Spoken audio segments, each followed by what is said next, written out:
श्रीरूपं साग्रजातं सहगण रघुनाथान्वितं तं सजीवं साद्वैतं सावधूतं परिजनसहितं कृष्णचैतन्यदेवं श्रीराधाकृष्णपादान् सहगणललिता श्रीविशाखान्वितांश्च।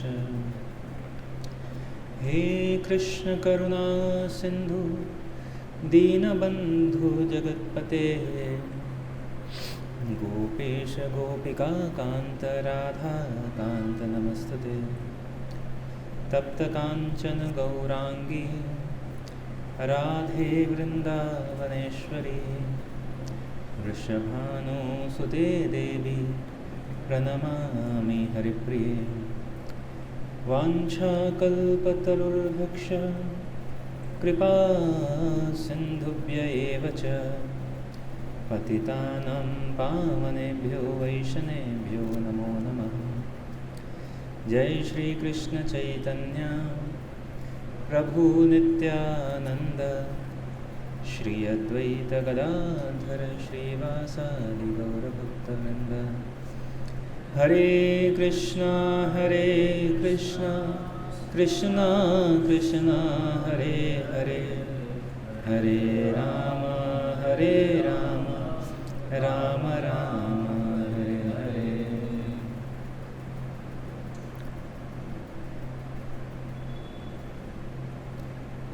हरे कृष्ण।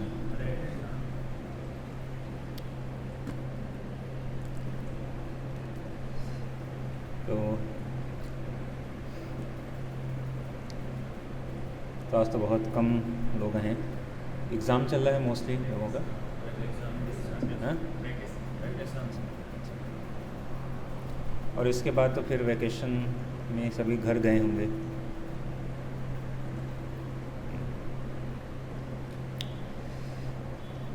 तो कुछ या मैं यहाँ से चर्चा करूँ या कुछ आप लोग कुछ कहना या पूछना चाहते हैं तो उस पर चर्चा कर सकते हैं। कोई विषय। हमारा एक क्वेश्चन है कि हम भगवान से जो रियल श्रद्धा है या रियल शरणागति है उसका मूड क्यों नहीं डेवलप कर पाते हैं।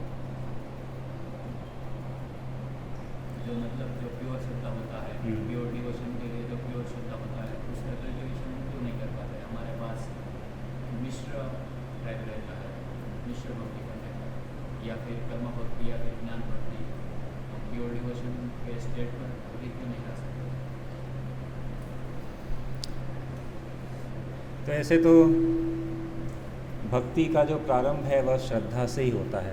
आदौ श्रद्धा ततः साधु संग भजन क्रिया अनर्थ निवृत्ति निष्ठा रुचि प्रेम, ये सब इस तरह आगे बढ़ता है।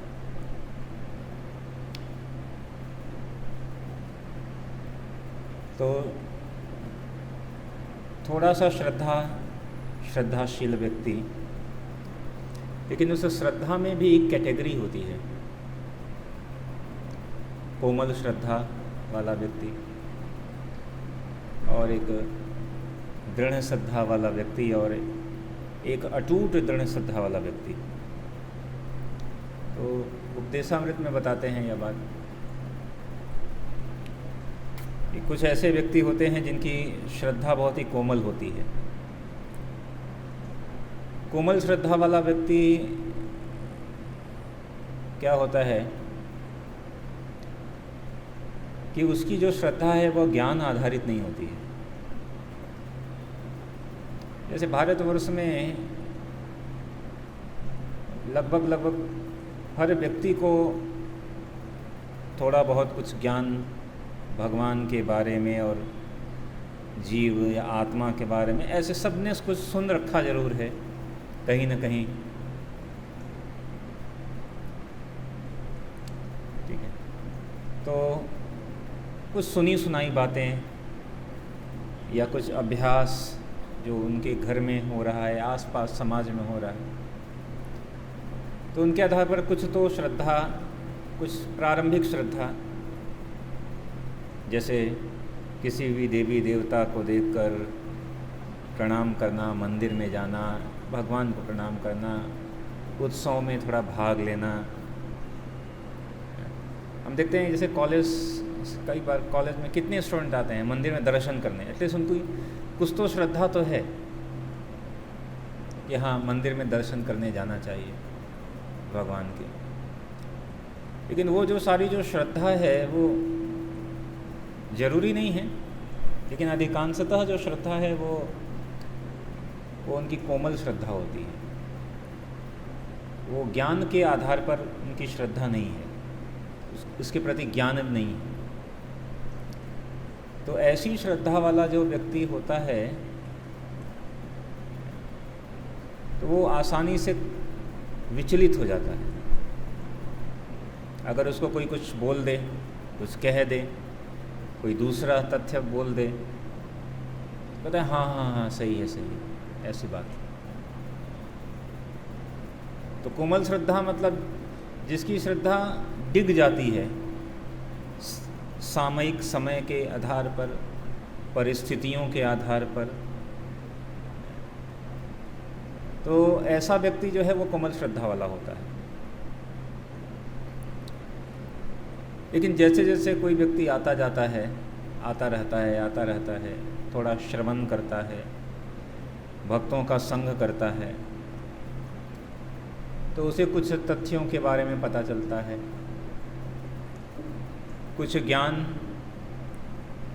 उसे होता है, तो श्रद्धा धीरे धीरे बढ़ती है प्रोसेस में, भगवान के नाम में, भक्ति में।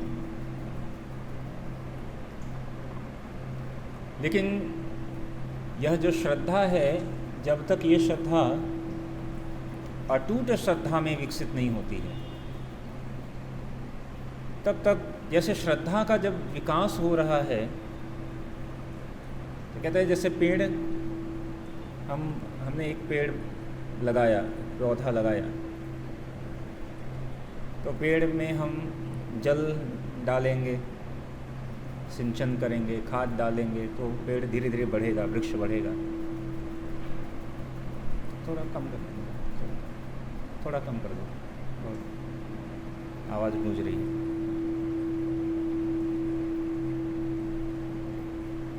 इको या थोड़ा। लेकिन साथ ही साथ जैसे वृक्ष जब हम लगाते हैं तो उसका सिंचन करते हैं, वो बढ़ता है, तो कई बार वृक्ष के पास में घास आदि भी उगना शुरू हो जाता है। और फिर क्या होता है कि जो वृक्ष को जो पोषण मिलना चाहिए, जो भी उसका पोषण क्या है, जो अन्य घास आदि ये सारी चीज़ें हैं वो खींच लेते हैं, वृक्ष को उतना पोषण नहीं मिलता है। तो वैसे ही एक होता है कि प्रारंभिक श्रद्धा को लेकर हर व्यक्ति आता तो है, लेकिन साथ ही साथ समय आदि के साथ साथ श्रद्धा का अगर विकास नहीं हो रहा है, श्रद्धा का विकास कैसे होगा? साधु के संग से। प्रारंभिक श्रद्धा से साधु संग होता है और साधु संग से भजन क्रिया होती है, और फिर भजन क्रिया से अनर्थ निवृत्ति होगी। तो जब तक ये अनर्थ है, जब तक ये अनर्थ है, तब तक जो है अटूट श्रद्धा, क्योंकि जब जो श्रद्धा जब विकसित हो जाता है और वह कब निष्ठा में बदलेगा, निष्ठा मतलब अब एकदम पूर्ण रूप में, तो वो कब आता है? अनर्थ निवृत्ति होने के बाद निष्ठा। उससे पहले क्योंकि श्रद्धा के लिए ज्ञान भी चाहिए, तो फिर कई बार ज्ञान में मिश्रित श्रद्धा हो जाती है, कर्म मिश्रित श्रद्धा हो जाती है, अनेकों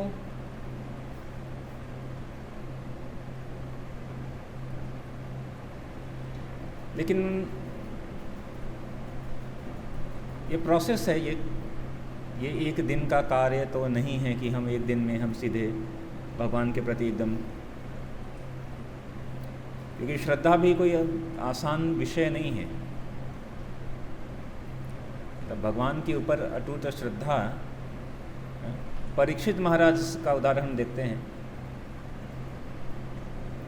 परीक्षित महाराज को श्राप मिला कि 7 दिन में उनकी मृत्यु होने वाली है। तो परीक्षित महाराज कोई सामान्य व्यक्ति नहीं थे, उनका एक नाम था विष्णुरात। विष्णुरात मतलब जिन्होंने माता के गर्भ में साक्षात भगवान का आमने सामने दर्शन किया हो। तो माता उत्तरा के गर्भ में जब परीक्षित महाराज थे, तो उस गर्भ में स्वयं भगवान उस गर्भ में प्रवेश करके स्वयं ब्रह्मास्त्र से अपने गदा को इतनी तेजी से चला रहे थे भगवान कि ब्रह्मास्त्र का प्रभाव वो समाप्त कर दिया भगवान ने। आप सोचिए, जिसने अभी जन्म ही नहीं लिया, उसको डायरेक्ट साक्षात भगवान आकर उसकी रक्षा कर रहे हैं। एक तरह से भगवान सहोदर हो गए। सहोदर मतलब जब एक ही उदर में दो पुत्र होते हैं, तो इस कई जगह पर उनको कहा गया ऐसा। और परीक्षित महाराज जो है वह राजा तो थे ही, लेकिन ऋषि भी थे, एक तरह से राज ऋषि थे। और बहुत अच्छे शासक थे। एक तरह से कह सकते हैं कि द्वापर युग के अंतिम शासक, क्योंकि उसके बाद कलयुग आ गया। और इतने बड़े अच्छे शासक थे कि संपूर्ण प्रजा जो है वो वह अपना पुत्रवत पालन करते थे। और तो ये सारी चीज़ें थी। और फिर कुछ समय का प्रभाव हुआ या कली का प्रभाव हुआ, जिसके कारण से कुछ घटनाएं घटीं और उनको श्राप मिला। लेकिन जब श्राप मिला तो परीक्षित महाराज ने एक बार भी ये नहीं सोचा, अरे मेरे को मृत्यु का श्राप मिला है और अब मैं मरने वाला हूँ, तो अभी क्या किया जाए। तुरंत सभा बुलाया गया है कि मैं मरने वाला हूँ, आप सब ऋषिगण मंत्रीगण कुछ ऐसा उपाय करिए कि मेरी मृत्यु ना हो। ऐसा नहीं कहा उन्होंने। मंत्रणा तो बुलाई जो है, लेकिन उन्होंने ये प्रश्न नहीं किया कि कैसे मैं मृत्यु से कैसे बच जाऊं। उन्होंने सबको बुलाया और उनसे सबसे कहा कि एक ऐसा व्यक्ति जिसकी मृत्यु होने वाली है, उसके लिए सबसे अच्छा कार्य क्या है, what is the best activities. वो मृत्यु को टालने का कोई भी प्रयास नहीं किया। कहते हैं कि परीक्षित महाराज इतने शक्तिशाली थे कि अगर वो चाहते तो श्रृंगी के श्राप का काउंटर कर दे सकते थे, उस श्राप को बदल सकते थे, उसको रोक सकते थे। इतनी शक्ति थी उनमें। भगवान के भक्त भी थे, बहुत बड़े राजा थे। स्वयं जो है भक्त अर्जुन, महान भक्त अर्जुन के वंशज में थे। कोई सामान्य व्यक्ति नहीं थे। और यहाँ तक कि कथा आती है,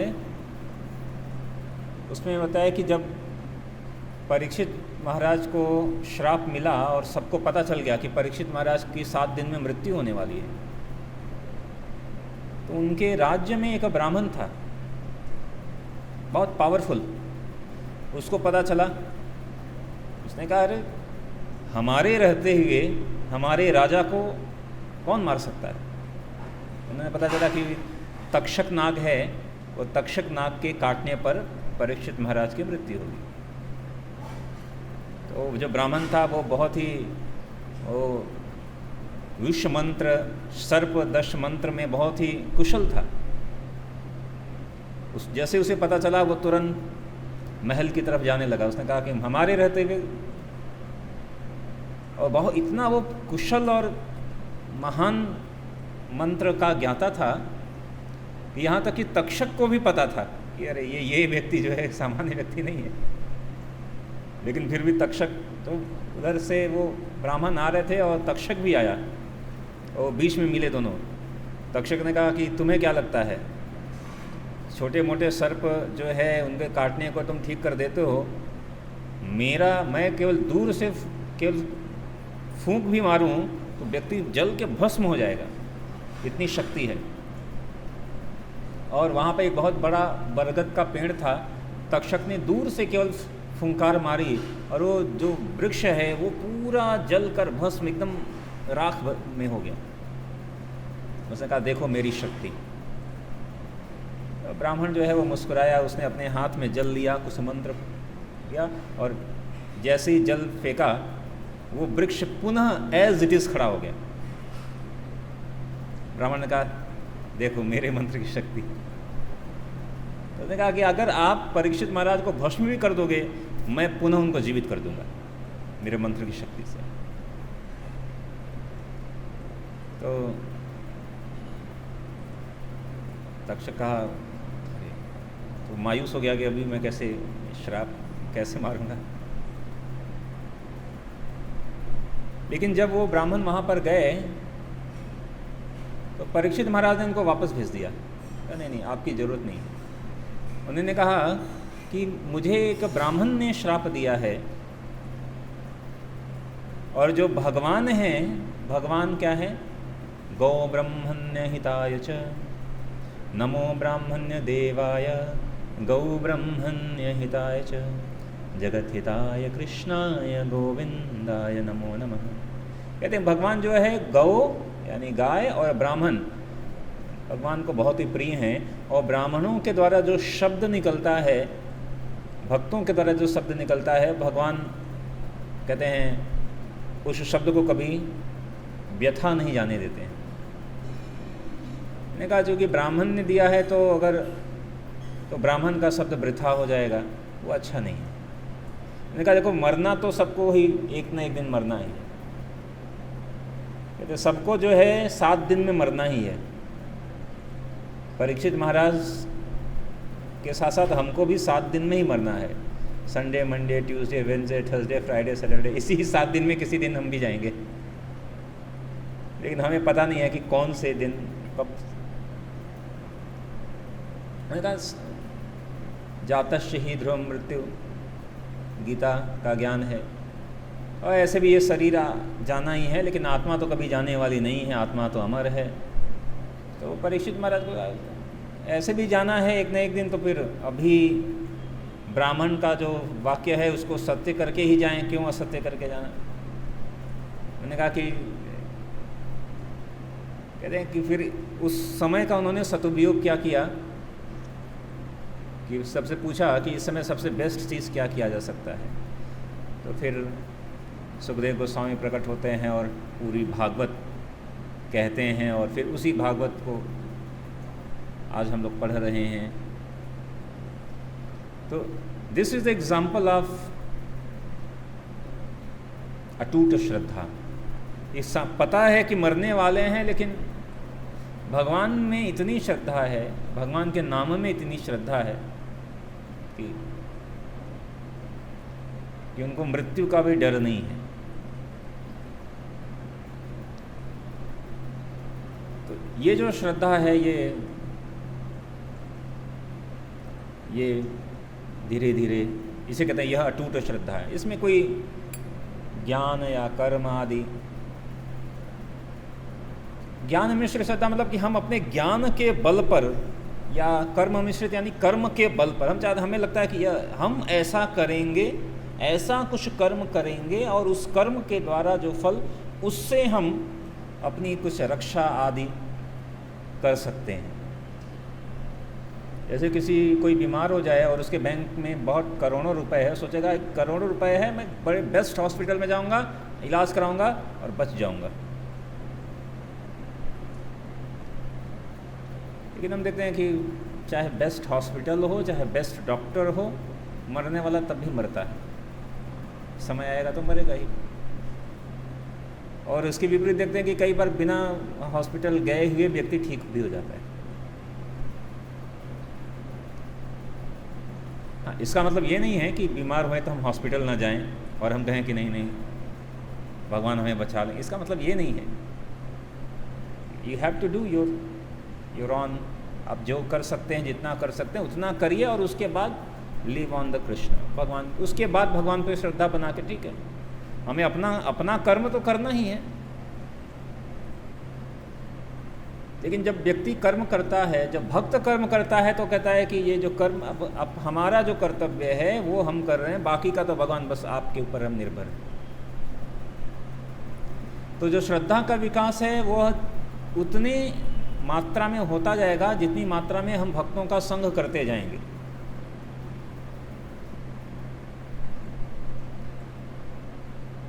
और जितनी मात्रा में भक्तों का संग करते जाएंगे उतनी मात्रा में हमारी भजन भी होता जाएगा। और जितनी मात्रा में हम भजन करते जाएंगे उतनी मात्रा में, this is the proportion ratio,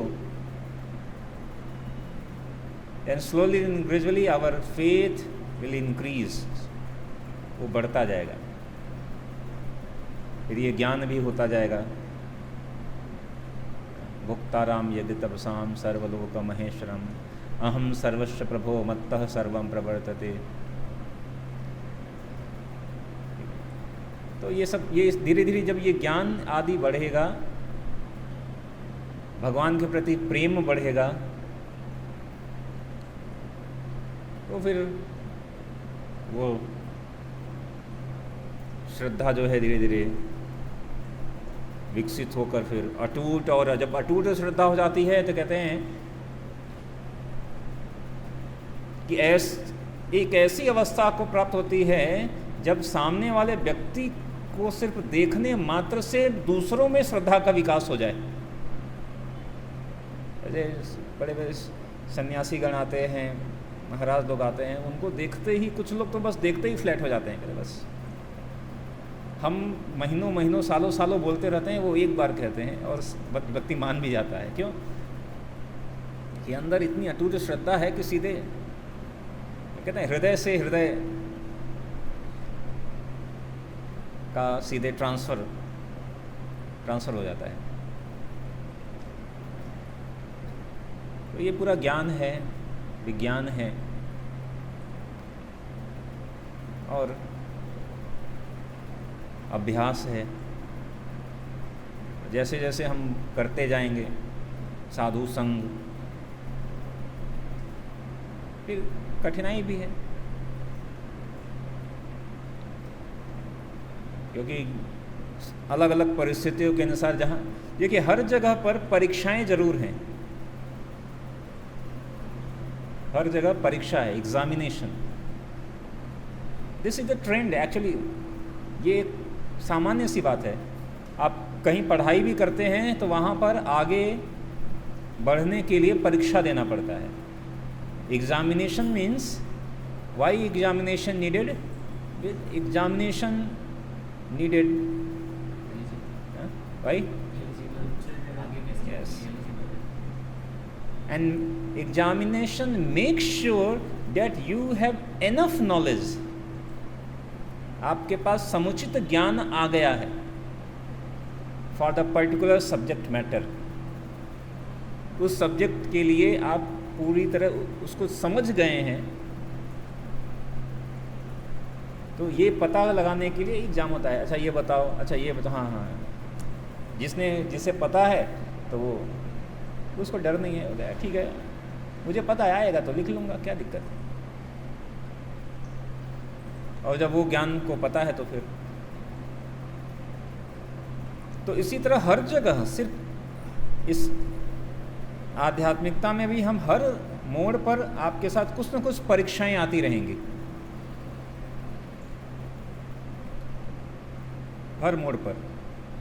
और हर जो परीक्षा है, जो टेस्ट है, वो आपकी श्रद्धा का भी परीक्षा लेता रहेगा। कितनी श्रद्धा है, कितना विश्वास है, कितना प्रेम है। फिर वो देखेंगे कि आप हिल गए या नहीं। इसीलिए हम देखते हैं कि कई बार अनेकों बार ऐसा होता है, जब तक चीज़ें ठीक चल रही हैं तब तक हर व्यक्ति कहता है यस बहुत अच्छा है, लेकिन जैसे ही थोड़ी सी कुछ एक एडवर्स सिचुएशन आती है, प्रतिकूल परिस्थिति आती है, व्यक्ति कहता है अरे यार, कहता नहीं हो पाएगा ये सब, कहता अभी कहाँ समय है। ये श्रद्धा वहाँ पर डिगने लगती है। कहते हैं क्या फ़ायदा,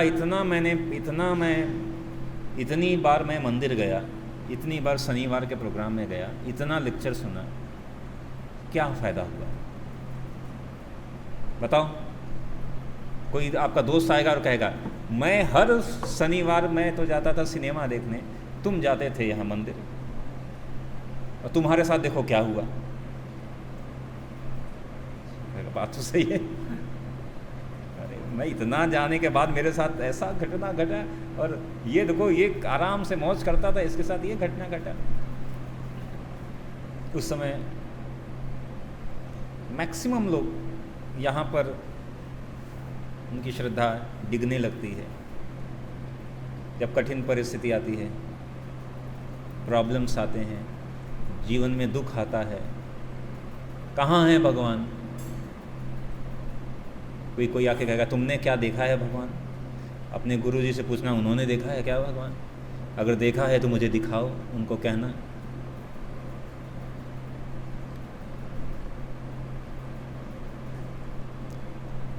तो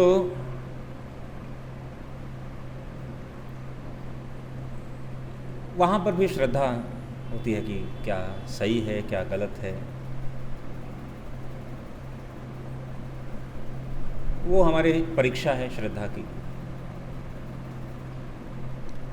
तो हमारी जो श्रद्धा है वो केवल ऐसा नहीं है कि केवल सुनी सुनाई बातों पर आधारित है। हमारी श्रद्धा शास्त्र आधारित है, गुरु आधारित है, साधु गुरु शास्त्र, और उसमें से भी प्रमुख रूप से शास्त्र आधारित श्रद्धा। इसीलिए DYS में हम एक सेशन होता है,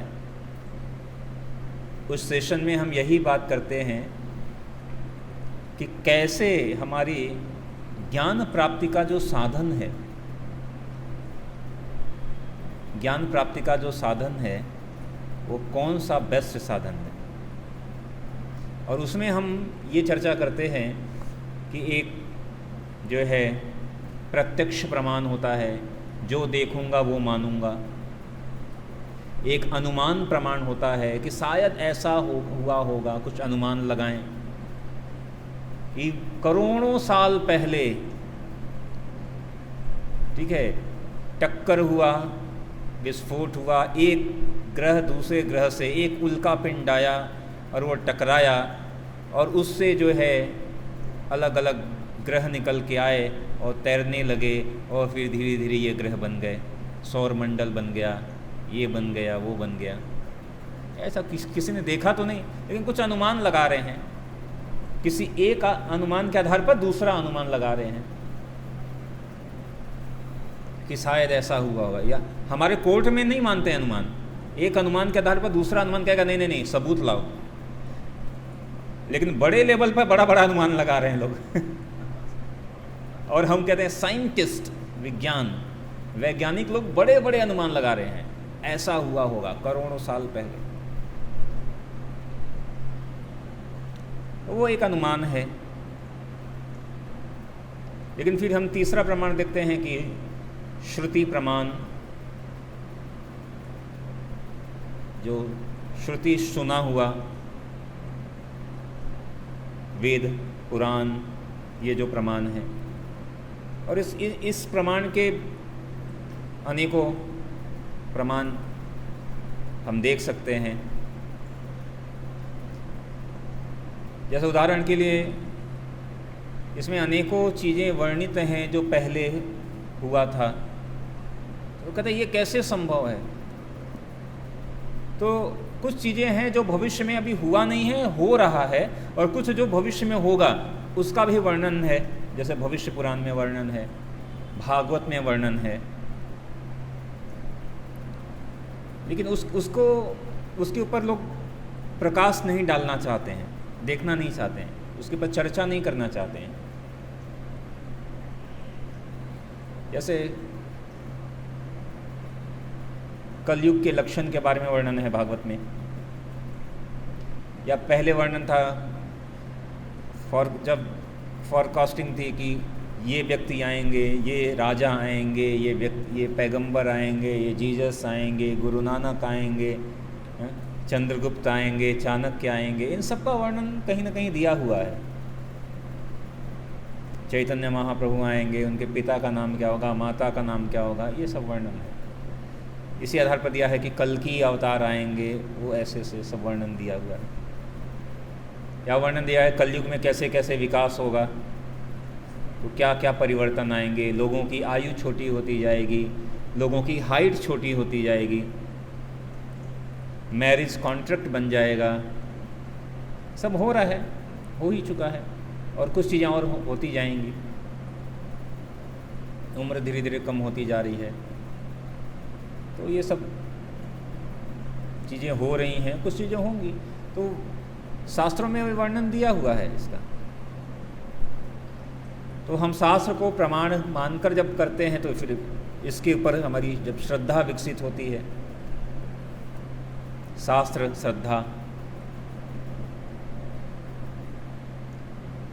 और फिर जब हम उसका अभ्यास करते हैं तो फिर ये सूक्ष्म विषय है, लेकिन ऐसा नहीं है कि ये इसका कुछ अनुभव नहीं होगा। जब हम अभ्यास करते हैं तो उसका अनुभव धीरे धीरे हमें प्रभाव भी दिखाई पड़ता है, और फिर उस प्रभाव का अनुभव हम कर सकते हैं। आपने जैसे बताया कि जो व्यक्ति कनिष्ठ अधिकारी है उसकी जो श्रद्धा है वो समय और स्थिति के हिसाब से चेंज हो सकती है, और आपने बताया कि जो अद्भुत श्रद्धा है वो कोई दूसरा व्यक्ति में भी जो गवर्नमेंट श्रद्धा है उसको भी डेवलप करने की एबिलिटी रखता है। लेकिन उपदेशम में एक शायद 5वां जो श्लोक है उसके तात्पर्य में लोग बताते हैं कि शास्त्र युक्ति नायक जन करटस्थ ऐसा कुछ है, तो उसमें मध्यम अधिकारी की कैटेगरी बताइए, तो मध्यम अधिकारी का श्रद्धा कैसे होता है? मध्यम अधिकारी का श्रद्धा ऐसा होता है कि उसकी श्रद्धा दृढ़ तो होती है, उसकी श्रद्धा दृढ़ होती है, उसकी श्रद्धा किसी भी परिस्थिति में डिगती नहीं है, उसको पता है उसको, और श्रद्धा इतनी हो गई है कि कोई कुछ भी कहे उसको सत्य के बारे में पता है, उसकी श्रद्धा किसी भी तरह डिगेगी नहीं। हाँ, लेकिन चूंकि उसको पूर्ण रूप से शास्त्र ज्ञान नहीं है अभी, और इसलिए हो सकता है कि जब उससे कोई प्रश्न किया जाए तो उस प्रश्न का वो उत्तर नहीं दे पाएगा। कोई कहेगा कि अच्छा अगर ये बात है तो बताओ ऐसा क्यों हुआ, और उसको पता है कि नहीं नहीं ये सत्य है, लेकिन वो उसको प्रत्युत्तर उसको देकर सामने वाले के संशय को वो काट नहीं सकता है। लेकिन उसकी श्रद्धा दृढ़ है, हिलेगा नहीं वो भी। मध्यम जब श्रद्धा विकसित हो जाती है मध्यम अधिकारी के स्तर पर, तो कई बार है कि नहीं इतना हमने सुन लिया है, लेकिन अभी क्या करें, अभी सामने वाले ने जो संदेह रखा हुआ है उस संदेह को हम कट नहीं कर सकते हैं, क्योंकि अभी पूर्ण रूप से हमें ज्ञान नहीं है, पूर्ण रूप से शास्त्र का अध्ययन नहीं किया हुआ है, संपूर्ण ज्ञान नहीं है। जब उच्च श्रद्धा वाला व्यक्ति क्या होता है कि किसी भी सामने वाले से जैसे ही कुछ संदेह होता है उस संदेह को भी कट करके उसके अंदर भी श्रद्धा का विकास कर सकता है।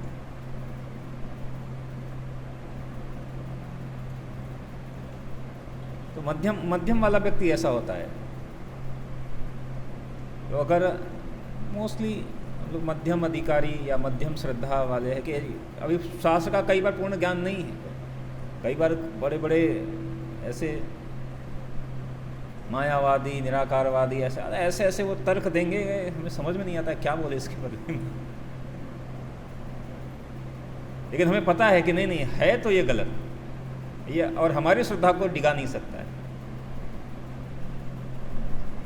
वो नेक्टर ऑफ इंस्ट्रक्शन में रूप गोस्वामी बताते हैं ये है कनिष्ठ श्रद्धा वाला व्यक्ति, जो कनिष्ठ अधिकारी है उसको उसकी श्रद्धा कनिष्ठ होती है, कोमल श्रद्धा होती है। मध्यम अधिकारी की दृढ़ श्रद्धा होती है और उत्तम अधिकारी की जो श्रद्धा तो एक तरह से निष्ठा लेवल वाली होती है कि वह सामने वाले किसी व्यक्ति में श्रद्धा का विकास भी कर सकता है, मिसकॉन्सेप्शन को वो तोड़ सकता है क्योंकि उसको पूर्ण रूप में ज्ञान है, उसने साक्षात्कार भी कर लिया है उस ज्ञान का, तो आसानी से किसी में भी श्रद्धा का विकास कर सकता है। तो ऐसी धीरे धीरे शास्त्र में श्रद्धा जब विकसित होगी, भक्तों में श्रद्धा विकसित होगी, हरिनाम में श्रद्धा विकसित होगी। ये कई बार लोग ऐसे प्रश्न है कि कई बार आते हैं ना, कई बार कहते हैं कि हम भगवान का नाम लेते लेकिन हमारे साथ ये हो रहा है, वो हो रहा है, ऐसा हो रहा है, कोई मंत्र दीजिए। अबे और कौन सा मंत्र दें? आपको महामंत्र दे दिया, और कौन सा मंत्र चाहिए? महामंत्र से बड़ा कौन मंत्र है? सर्वशास्त्र जो है यही बात कर रहे हैं कि महामंत्र से बड़ा और कोई मंत्र नहीं है। महामंत्र है भगवान का नाम, और सरल भाषा में भी दिया गया है, सरलता से आप उसको, तो महामंत्र से बड़ा कोई मंत्र नहीं है। लेकिन कई बार जब कहते हैं बार बार किसी, हमारी टेंडेंसी है, हमें चाहिए हमेशा हर चीज़ कुछ नया, ये नया, अरे ये अब डेली ये सब सुन के अभी कुछ नया चाहिए। ऐसा तो हरिनाम हर समय ही नया ही है, हमारा दिमाग पुराना है उसके नयापन को, जैसे भगवान नव यौवनम है, हमेशा आप भगवान का जब भी दर्शन करेंगे हमेशा नए ही दिखते हैं, नया। लेकिन कोई सोचे कि यार डेली तो वही भगवान है, क्या दर्शन करना, डेली तो कर ही रहे हैं। तो ठीक है, वो समय के साथ साथ ऐसा बढ़ेगा। तो इस तरह धीरे धीरे हमारा श्रद्धा का विकास होता है साधु संग से। साधु संग बहुत ही महत्वपूर्ण है, साधु संग, और फिर साधु संग में भजन क्रिया।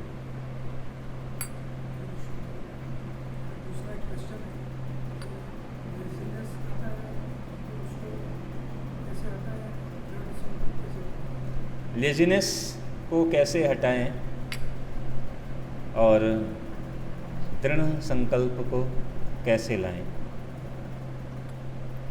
आलस्य,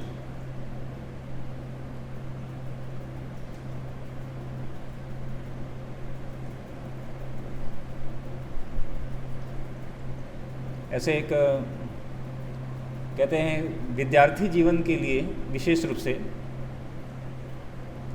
कहा गया, विद्यार्थियों के लक्षण बताए गए थे सुभाषितानि श्लोक में। काकचिष्टा बको ध्यानम स्वान निद्रा तथैव च अल्पाहारी गृह त्यागी विद्यार्थी पंच लक्षणम। तो कुछ हद तक उसमें आपको हेल्प मिलेगी। तो उसमें एक चीज़ कहा गया कि जो आलस्य है वो तमोगुण का लक्षण है। आलस्य, तमोगुण। तो अगर आप, आलस्य तब बढ़ेगा जब आप तमोगुण से संबंधित कार्य कर रहे हैं, या तो तमोगुणी समय में और तमोगुणी कार्य। जैसे उदाहरण के लिए हर चीज़ 3 गुणों में है। जैसे समय, सुबह का समय सतोगुण, दोपहर का समय रजोगुण और रात्रि का समय तमोगुण। तो अगर आप रात्रि में अधिक जगते हैं, अगर रात्रि में अधिक कार्य कर रहे हैं, रात्रि में अधिक मोबाइल चला रहे हैं, तो फिर तमोगुणी चीज़ें बढ़ेंगी। और तमोगुणी में सबसे बड़ी चीज़ है निद्रा और आलस्य, वो आएगा। या तमोगुणी कार्य कर रहे हैं, या तमोगुणी लोगों के साथ अधिक वार्तालाप कर रहे हैं, तो तमोगुणी प्रवृत्ति बढ़ती रहेगी। जैसा संग वैसा। या तमोगुणी भोजन खा रहे हैं, भोजन भी जो हमारा ये जो शरीर है, इस शरीर पर जो है अन्न और मन, इन दोनों का बहुत ही प्रभाव है। अन्न और मन, और कहते हैं कि जैसा अन्न, जैसा खाओ अन्न वैसा रहेगा मन, और जैसा रहेगा मन वैसा पूरा शरीर का पूरा कार्यभार उस तरह से कार्य करेगा। तो सबसे महत्वपूर्ण है भोजन, अल्पाहारी। ऐसे भगवान भगवद गीता में कहते हैं जो अधिक खाता है और जो कम खाता है उनमें से कोई भी व्यक्ति योगी नहीं बन सकता है। तो न तो अधिक खाना है न तो कम खाना है, और कोई उसकी गिनती नहीं है कि कम मतलब कि 2 चपाती खाना, नहीं भाई। हो सकता है कि इनके लिए 2 चपाती ठीक हो और मेरे लिए 4 चपाती ठीक हो, ठीक है। अगर हमारे डिपेंड करता है व्यक्ति के ऊपर,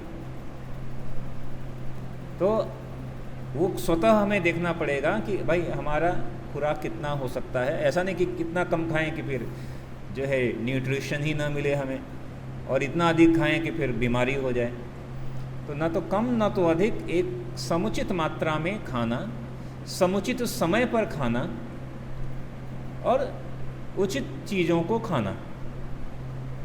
अन्न का बहुत प्रभाव है, अन्न का, इसीलिए ये पूरा खाने का विज्ञान है ना। आयुर्वेद मतलब, आयुर्वेद जो है वो चिकित्सा विज्ञान तो है ही, लेकिन आयुर्वेद क्या है? खाने का विज्ञान है। क्या खाएं, कब खाएं, कैसे खाएं, वो यही बताते हैं। इसलिए लोग आजकल चला है ना नेचुरोपैथी, उसमें ये क्या बताते हैं? क्या खाएं, कब खाएं, कैसे खाएं। खाने के द्वारा ही आपको बताएंगे कि भाई ऐसे खाओ तो आप ठीक रहोगे। नेचुरोपैथी, प्राकृतिक चिकित्सा, वो कोई नया चिकित्सा नहीं है, पर वो हमारे हर जगह नहीं थी, वो हम भूल गए हैं। तो खाने की आदत सही रखनी है, खाने की आदत के साथ साथ फिर सोने की आदत सही रखनी है। तो फिर धीरे धीरे अपने आप ये जो लेजीनेस है वो जाएगा। और साथ साथ जो उदाहरण मैंने दिया, इस समय तमोगुनी समय के समय अधिक समय उसमें व्यतीत मत करो। रात्रि सोने का समय है तो सही समय पर सो जाइए, सही समय पर उठ जाइए। तो और समुचित शरीर को कई बार विश्राम भी देना होता है, रेस्ट भी, प्रॉपर रेस्ट देना, वो सारी चीज़ें। तो जो है आलस्य उतना नहीं रहेगा।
त्रैगुण्यः विषया वेदाः निस्त्रह गुण्या भवार्जुनः। जो वेदों की भाषा है वो 3 गुणों में युक्त है। और हमारा जो वैष्णव सिद्धांत है, वैष्णव सिद्धांत ये स्वीकार करता है कि भगवान निराकार है। आपको ये बात पता है? हाँ हाँ। तो जो वैष्णव सिद्धांत है वो पूर्ण सत्य की बात करता है कि भगवान निराकार भी है, भगवान परमात्मा भी है और भगवान साकार भी है। और उसको उदाहरण के द्वारा प्रस्तुत भी करता है। सूर्य है। तो जो वेद है, जो व्यास जी ने लिखा, देखो जो शिक्षक होता है ना, तो वो सभी, ये जो वेद है, पुराण है, ये सभी क्या है, सभी मानव जाति के लिए है, for the all class of people, सभी व्यक्तियों के लिए। उनमें से ऐसे भी कुछ व्यक्ति हैं जिन्होंने शिक्षा ग्रहण नहीं किया है, तो सभी के लिए कॉमन। तो अगर देखिए, हर जगह एक क्लास में कोई शिक्षा दी जाती है, लेकिन हर व्यक्ति उसको ग्रहण नहीं करेगा, कुछ ग्रहण करेंगे, कुछ अलग तरीके से ग्रहण करेंगे। एक ही चीज़ पढ़ाई जाने के बाद भी जब आंसर लिखते हैं तो हर व्यक्ति अलग अलग लिखता है, फिर उसके आधार पर उसको मार्क्स दिया जाता है। फिर एक व्यक्ति फर्स्ट क्लास आता है, एक सेकंड, एक थर्ड, और कुछ फेल भी हो जाते हैं।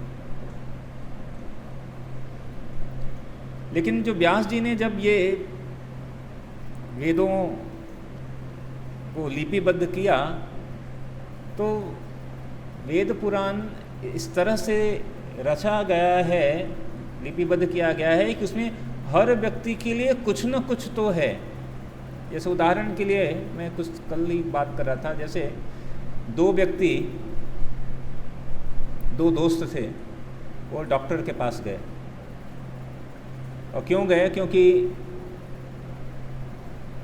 वो सिगरेट पीते थे और उनको पता चला कि भाई सिगरेट पीना सही नहीं है। उन्होंने कहा कि चलो इस आदत को छुड़ाने के लिए डॉक्टर के पास जाते हैं। डॉक्टर के पास गए, एक मित्र जो है पहला नंबर डॉक्टर के पास गया, डॉक्टर से कहा, डॉक्टर साहब ऐसी सी बात है। डॉक्टर ने कहा कितनी सिगरेट पीते हो एक दिन में? उसने कहा डॉक्टर 25 सिगरेट, 25 सिगरेट पी जाता हूँ एक दिन में। डॉक्टर ने कहा वो ठीक है, तो उसने प्रिस्क्रिप्शन लिखा, कुछ मेडिसिन लिखा, कहा ये किया, और कहा कि ठीक है ये दवा लेते रहो और दिन में 5 सिगरेट पिया करो। प्रिस्क्रिप्शन लिया, दवा, कह ये तो अच्छी बात है, डॉक्टर ने खुद से लिख दिया 5 सिगरेट पिया करो। बाहर आया, बहुत दूसरा मित्र कहा मेरा नंबर आ गया है। दूसरा मित्र गया, वहाँ पे जाकर डॉक्टर के पास गया। डॉक्टर ने कहा कितनी सिगरेट पीते हो? उसने कहा डॉक्टर साहब मैं 5 सिगरेट प्रतिदिन पीता हूँ। डॉक्टर ने प्रिस्क्रिप्शन लिखा और लिखा smoking is injurious to health. उसने कहा सिगरेट छोड़ दो। वो भी आया, प्रिस्क्रिप्शन लेकर बाहर आए, दोनों चलने लगे, मिलने लगे, फिर एक जगह पे गए। उसने कहा कैसा रहा डॉक्टर के साथ? उसने कहा बहुत बढ़िया। उसने कहा तुम्हें क्या बताया? उसने कहा डॉक्टर ने कहा 5 सिगरेट पीना चाहिए। क्या बात करो, मैं तो 5 सिगरेट पीता हूँ, डॉक्टर ने मेरे को कहा सिगरेट छोड़ दो। नहीं, ये जो डॉक्टर है ये सही नहीं है। ठीक है, आपको क्या लगता है? आप बताइए, मिडिल चश्मे वाले पे डॉक्टर सही है या गलत है? क्यों सही है बताइए। कोई बात नहीं, बताइए। नहीं उनको वो बताएंगे, आप बताओ। हाँ,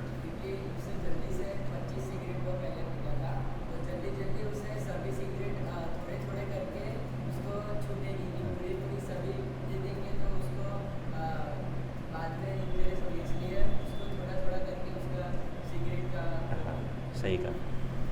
क्योंकि वो चूँकि 25 सिगरेट पीता था, उसने कहा कि अभी इसको बोल दूं कि तुम सिगरेट मत पिया करो, कहेगा मैं डॉक्टर बदल देता हूँ, तुम्हारे पास नहीं आऊँगा। भाई ऐसा थोड़ी चलता है। तो उसने कहा कि ठीक है, अरे 25 है, 25 के बाद 5 सिगरेट, कहा कि चलो 5 पे आएंगे धीरे धीरे और दवा लेते रहेंगे। लेकिन साथ ही साथ डॉक्टर ने नीचे एक बार और भी लिखा था कि जब 5 सिगरेट पे आ जाना तो तू दोबारा भी आना। तो जो अगला इंस्ट्रक्शन था वो नहीं, डॉक्टर ने बोल दिया है 5 पीना ही चाहिए। तो वेदों में अनेकों ऐसे इंस्ट्रक्शन दिए गए हैं जो ये वाले कैटेगरी वाले लोग हैं, 25 सिगरेट पीने वाले लोग हैं, उनके लिए कहा गया कि छोड़ना बड़ा मुश्किल है। कुछ ऐसे तरह के लोग, कुछ समुदाय के लोग थे कि जो कि जिनका भोजन ही था कि वो मांस ही खाते हैं, मांस खाते ही। तो वेदों में एक जगह भी सिद्धांत है कि भाई मांसाहार नहीं करना, ये एक परम सिद्धांत है, धर्म का स्तंभ है दया। लेकिन एक कह रहा है जो खाते ही खाते हैं, उन्होंने कहा कि अभी क्या करें, इनको बोलें मत खाओ, ये रुकेंगे नहीं। उन्होंने कहा कि ठीक है, तुमको खाना है तो ऐसा करो कि ऐसे करके खाना, या इस दिन को खाना, या हलाल करके खाना। तो उद्देश्य ये नहीं था कि खाओ, उद्देश्य ये था कि धीरे धीरे धीरे धीरे छूट जाए।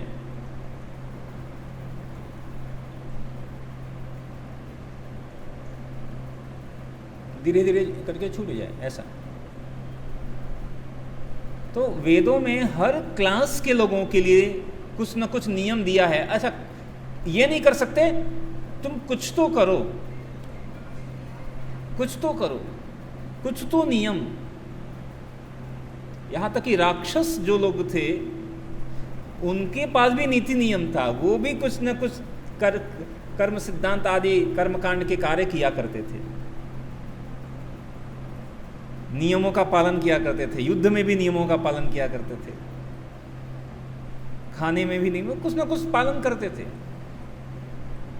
तो साक्षात्कार का जो जैसे जैसे लेवल होता है, जैसे जैसे वो विकसित होगा, इसीलिए हमारे वैदिक शास्त्र में, पुराणों में अनेकों ऐसी चीज़ें वर्णित हैं कि आप कुछ यहाँ, आप पहले कुछ तमोगुणी, जैसे कुछ पुराण भी है तमोगुणी, ऐसे कुछ तो करो। लेकिन जब उन नियमों का पालन करते करते करते करते करते जब आप नियम पालन में थोड़ा सा कुशल हो जाएंगे, तो फिर उनको आपको थोड़ा उच्च और शिक्षा दिया जाएगा, जिससे तमोगुण से फिर आप रजोगुण में आए, फिर रजोगुण से सतोगुण में आए, और फिर सतोगुण से शुद्ध सत्व में आए। क्योंकि आप डायरेक्ट, आपको पीएचडी का नॉलेज दिया ही नहीं जा सकता है हमें, तो हमारी कैपेसिटी ही नहीं है। तो पहले धीरे धीरे प्राइमरी के कक्षा में बच्चों को पढ़ाया जाता है कि बेटा हमेशा बड़ी संख्या से छोटी संख्या को घटाया जाता है, ठीक है। 5 - 6 नहीं होगा, 6 - 5 होगा। जैसे ही बच्चा जो है छठी में जाता है, प्राइमरी पास करता है, फिर वही टीचर आता है और फिर बताता है कि बेटा 5 - 6 = -1। सर 5वीं तक आपने बताया होता ही नहीं है। कहता भाई अभी 5वीं तुमने पास कर लिया, अब छोड़ दो, अभी आप छठी में आ गए, अब आपको नया सब्जेक्ट मिला है, अलजेब्रा मिला है, अब यहाँ पे आपको नई चीज़ें सिखाएंगे। तो कुछ चीज़ें जो पहले गलत थी फिर वो सही, या कुछ चीज़ें सही थी। इस तरह हमारे चेतना के साथ साथ, चेतना के विकास के साथ साथ कुछ चीज़ें, तो कुछ लोगों की जो चेतना उस तरह विकसित नहीं है, उनके लिए दिया गया कि एटलीस्ट कम से कम इतना तो करो। कुछ नहीं कर सकते तो ठीक है, आपको विश्वास नहीं है तो कम से कम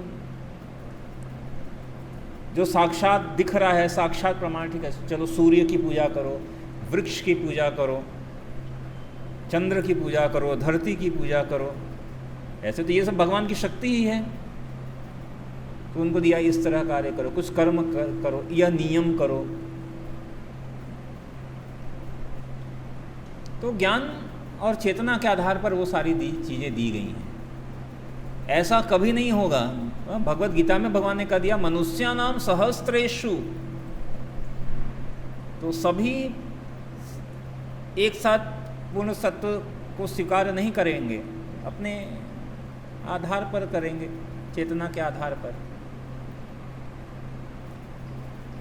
हाँ, हमें जो ज्ञान है उसको हम कैसे और दृढ़ कैसे करें, तो पूरे वैदिक शास्त्र में 4 वेद पुराण से लेकर आज तक किसी वैदिक शास्त्र में एक भी ऐसा उल्लेख नहीं है कि कोई व्यक्ति जो कि साकार भक्ति का उपासक था वो बाद में निराकार भक्ति में चला गया हो। एक भी single, there is no any single example, but there are so many examples given in the shastras कि जो व्यक्ति पहले ब्रह्मवादी था, निर्विशेषवादी था, निराकारवादी था, ज्ञानवादी था, कर्मवादी था, वो बाद में भक्ति को स्वीकार करके भक्तिवादी बन गया, साकारवादी बन गया। सबसे पहला एग्जाम्पल तो हमारे सुखदेव गोस्वामी ही है, भागवत को बोलने वाले निराकार। चतुष कुमार, उद्धव जी, वो वर्णन है, उद्धव जी बृहस्पति के पुत्र थे, ज्ञानवादी, ब्रह्मवादी। उन्होंने देखा एक दिन भगवान रो रहे हैं, भगवान अरे आप तो पूर्ण पुरुषोत्तम, आप क्यों रो रहे हैं? आपको तो कहना मुझे याद आ रही है, उनको मैंने ऐसे बोला था ब्रजवासियों को मैं आऊँगा, उन लोगों के दुख से मैं दुखी हूँ। कहा मैं हूँ, मैं ब्रह्म, मैं जाके बताऊँगा, सर्वत्र भगवान है, कण कण में भगवान है, रोने की क्या विषय है? भगवान यहाँ भी है, वहाँ भी है, हर जगह है। उन्होंने कहा बस तुम ही मेरे सच्चे मित्र हो उद्धव, जाओ मेरा संदेश लेकर जाओ और जाकर संदेश दे के आओ। उद्धव जी जाते हैं ब्रह्म ज्ञानी बनकर, और तो सब कहानी आपको पता है। और वहाँ पर जाकर जब उन्होंने देखा, भक्ति का पाठ पढ़ा, प्रेम का पाठ पढ़ा, और जब मैंने बहुत पहले कविता पढ़ी थी उसमें ऐसा वर्णन कि उद्धव जी जब आते हैं तो उसका वर्णन क्या है, प्रेम मद छाके अंग पड़त कहाँ के कहाँ, थाके अंग नैनन शिथिलिता सुहाई है, कहीं रत्न करब आवत चकात उधो, मानो सुधियात कोई भावना भुलाई है। कहते हैं कि जब उद्धव जी वापस आ रहे हैं, गए तो थे ऐसे तनकर और आ रहे हैं तो ऐसे ऐसे डिगते हुए।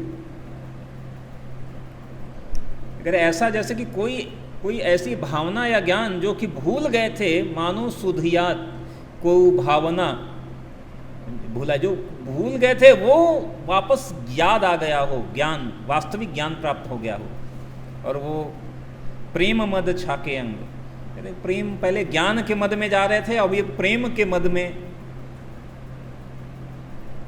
तो there are so many examples, so many. There हमारे भक्ति के महाजन, 12 महाजन, including Brahma ji, including Shiva ji, including, तो ये सारे जो देवता भी हैं और महादेव और रचयिता, ये भी भक्ति के महाजन। अन्य ऋषिगण, बड़े बड़े वो ऋषिगण जिनको शास्त्र कहता है कि they are the perfect in devotion, Asit, Narad, Vyas, ये सारे एग्जाम्पल्स हमारे पास एग्जाम्पल्स हैं। उनसे कहा जाए आप एक भी एग्जाम्पल दीजिए, फिर एक एग्जाम्पल वो कहते हैं सबसे बड़े निराकार और निर्विशेष की सबसे बड़ा अगर कोई व्यक्ति है उस सिद्धांत को देने वाला, तो वो आते हैं शंकराचार्य। और शंकराचार्य अपने अंतिम दिनों में गीत लिखते हैं, भज गोविंदम भज गोविंदम भज गोविंदम मूढ़मते। और यहाँ तक कि शंकराचार्य जिन्होंने प्रथम सबसे पहले निराकार को स्थापित किया था यहाँ पर, अभी हम जो है उनके बारे में भी लिखा हुआ है कि वो क्यों आए, किस लिए आए। तो ये सारे प्रमाण हमारे पास बहुतायत संख्या में हैं जो ये सिद्ध करते हैं निराकार और साकार। और तो हमारे वैष्णव सिद्धांत तो बताता है ब्रह्मेति परमात्मेति भगवानेति शब्दते, जिसमें आप अपने इस चेतना के लेवल पर करते रहो जहाँ तक संभव है वहाँ तक।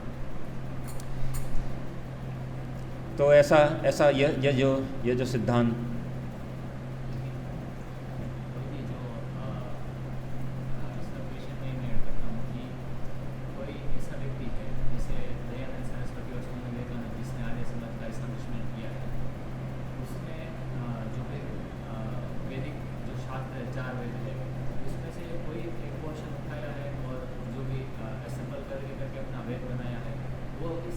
पर आते हैं कि जो साकार पूजा है वो मूर्ति पूजा नहीं करना चाहिए. Although they are called Arya Samaj who are following the Vedic regulation, still they are not worshipping the Lord as a deity in the deity form. Why it is so? The reason is that because in Vedas many places it's written that Lord is Nirakar.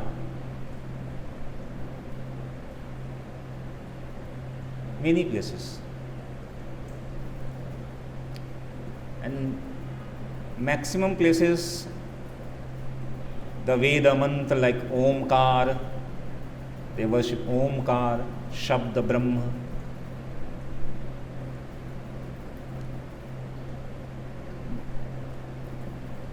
लेकिन इन वेदों को रचने वाले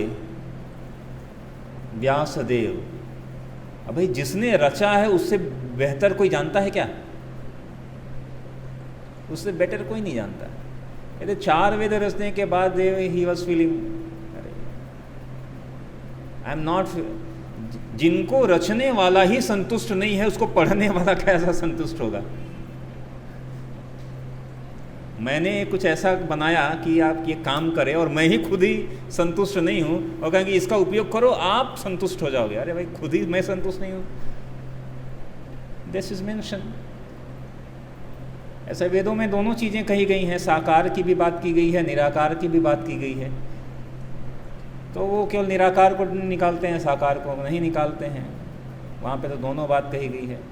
इसीलिए अलग अलग जैसे वाद आता है,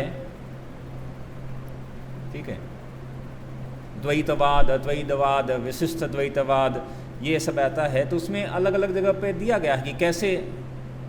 तो उसमें एक जगह पर यह बात कही गई है कि जब शास्त्र कहता है कि ये है और शास्त्र कहता है ये नहीं है तो किसको स्वीकार करना चाहिए?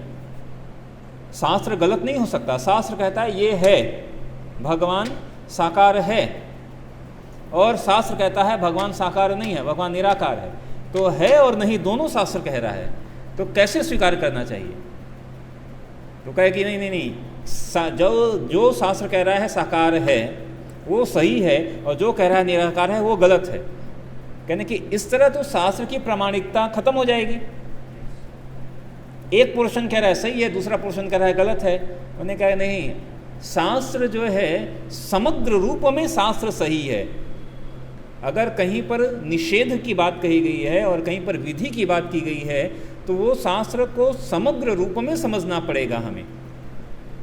हम तो समग्र रूप में समझ रहे हैं कि निराकार है तो इस तरह निराकार है, लेकिन निराकारवादी कहते हैं नहीं नहीं नहीं ये नहीं है, ये नहीं, हम केवल निराकार की बात करते हैं.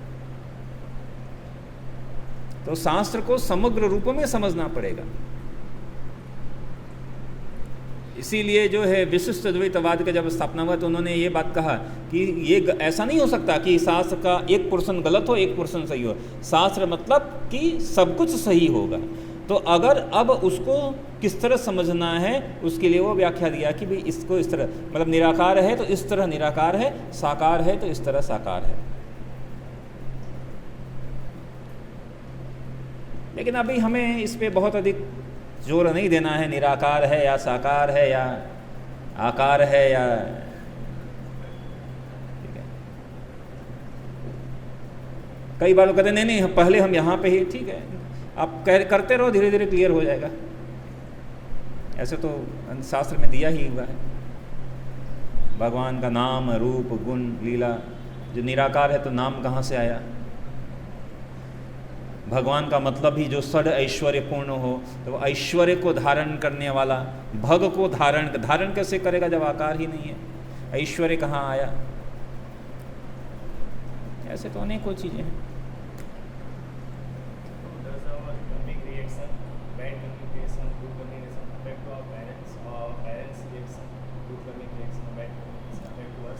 नहीं समझे, फिर से बोलिए. हमारे जो बैड या गुड कर्मिक रिएक्शन होते हैं वो पेरेंट्स को अफेक्ट करते हैं या फिर पेरेंट्स के जो गुड कर्मिक रिएक्शन होते हैं बैड होते हैं वो हमें अफेक्ट करते हैं?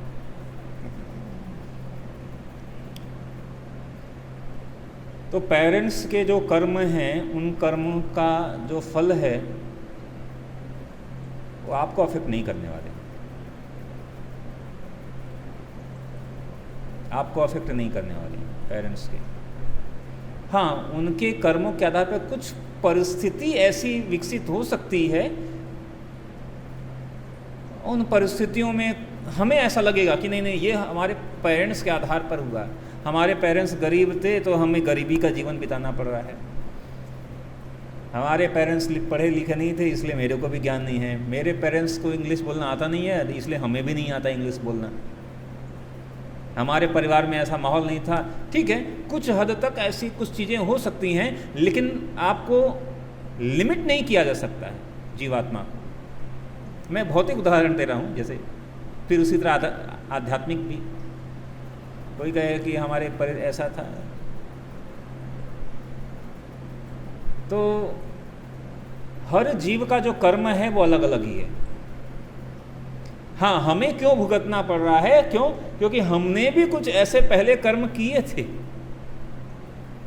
हमने कुछ ऐसे कर्म किए थे जिसके कारण हमें भी ऐसी परिस्थितियों में जाने का फल प्राप्त हुआ था। तो कुछ सिमिलर कर्म वाले जिनको कुछ सेम परिस्थिति प्राप्त होनी थी, वो एक जगह आते हैं और एक परिवार बन जाते हैं।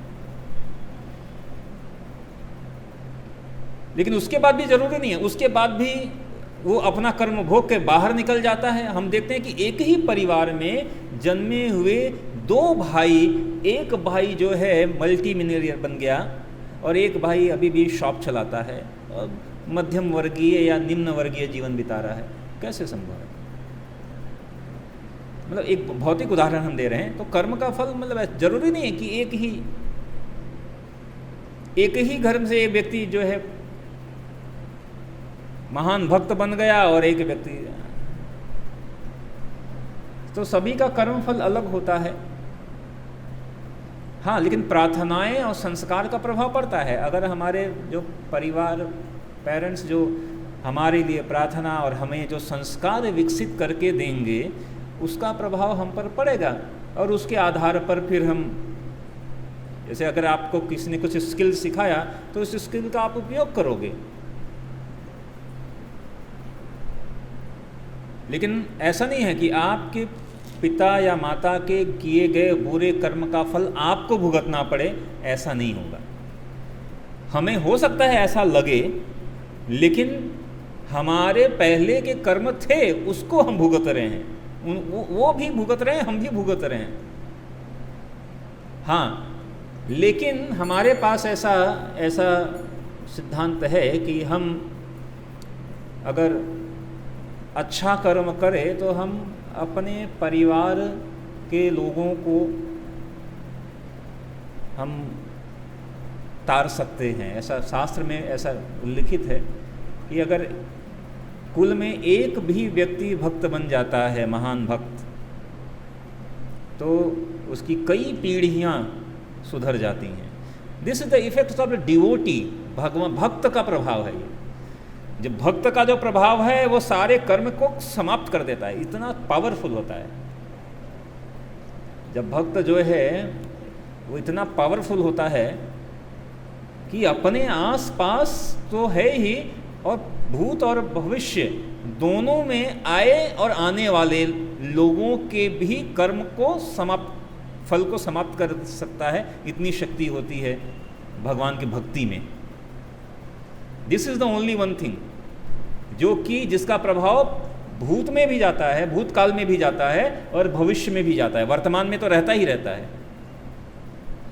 इसलिए कहते हैं कि अगर एक भक्त बन गए तो जो पुराने पितृ लोग हैं, हो सकता है वो कहीं जन्म ले लिए हों या पितृलोक में हो या कहीं हो या किसी अन्य योनि में हो, हमारे भक्ति करने से, क्योंकि कहीं न कहीं किसी न किसी रूप में एक संबंध रहा, और उस संबंध, जैसे क्या है कि हम यहाँ से जैसे ही लाइट का कनेक्शन है ना, अब ये कनेक्शन कहीं न कहीं से है, तो यहाँ ऑन करते ही जैसे वहाँ स्पार्क किया तो यहाँ पर भी प्रभाव आएगा, ये वाला ऐसी चीज, क्योंकि कनेक्शन है। और बाद में भी भविष्य में भी अगर यहाँ से कोई कनेक्शन जाएगा तो वो प्रभाव ऐसा वाला है, भक्ति का ऐसा प्रभाव है कि पहले भी जो थे जहाँ थे वहाँ से वो एलिवेट हो जाते हैं, अपनी स्थिति से आगे बढ़ जाते हैं। निम्न योनि में है तो उच्च योनि को प्राप्त कर लेते हैं, और भविष्य को भी जो आने वाले हैं उनको भी वो क्या कहते हैं ना, कुछ मिल जाता है कि हाँ भाई ये प्रहलाद महाराज भक्त बने तो जो हिरण्यकशिपु जो मर गए थे उनका तो उद्धार हुआ। आने वाले यहाँ तक कि बलि महाराज को भी भगवान ना पर्सनली आए, और जब बलि महाराज को बाधा उस समय वो कह रहे थे कि आप प्रहलाद के पौत्र हो, इसलिए कहते वामन रूप में प्रकट होकर बलि महाराज के ऊपर कृपा करने का अनेकों कारण दिए गए हैं। उनमें से एक कारण सिर्फ ये है क्योंकि वो प्रहलाद के पौत्र थे, ये भागवतम कह रहा है। तो this is the effect. So we can benefits as, अगर हम भक्त बन जाते हैं तो पहले और सभी को बेनिफिट कर सकते हैं, माता पिता पुत्र सभी को। माता पिता को तो कर ही सकते हैं, लेकिन अन्य कुल के लोगों को भी बेनिफिट कर सकते हैं। तो ये भक्ति में बेनिफिट्स वाला फैक्टर है। हाँ, हम कुछ गलत करेंगे तो उसका फल हमें ही भुगतना पड़ेगा वो डिस्ट्रीब्यूट नहीं होगा, लेकिन भक्ति का जो फल है वो किया जा सकता है, प्रभाव किया जा सकता है। ठीक है, हरे कृष्णा। तो समय है चैंट करने का, तो अगर समय है तो एक राउंड चैंट कर सकते हैं। कितना समय कितना हुआ? हाँ, 9:12। ठीक है, तो फिर प्रसाद के लिए जा सकते हैं। हरे कृष्ण।